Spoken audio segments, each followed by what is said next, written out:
Hi, my name is Emina. This is my first time to do the workshop for Money Hub, and I learned a lot about it, about how to manage my money, how to check my credit score, how to save money for me and for the kids. A good place to start when you don't really know where to start is try to write down all your expenses, right? Groceries, my kids, car payment, rent payment, electric, cable. Try to write it down and, like they said, get a roundabout number of what it's going to be. And then throughout the month, either you'll be below it or you'll be above it. Most likely above it because everybody, errors on the side that's going to be below. So that's kind of a good basis to start.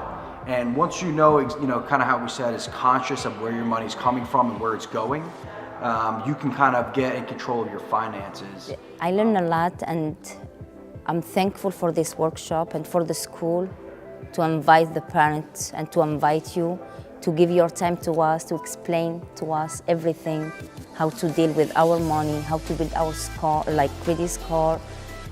I was scared to jump for a new credit card. Okay, now what's the next step? Because now I'm no longer a credit baby.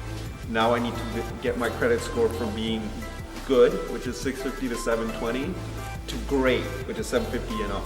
But after when I meet the team and they explain it to me, I get now self-esteem. You believe on yourself now. Before you get scared, but now you believe, yes, I can do it. Yes, that's the key. Did you guys hear that? They inspire me by a lot of things, like how to manage my time, my money and the time, with the food, with the clothes, with the rent, and with a lot of things. It means with God will, I'm gonna to manage my life and the kids' future too.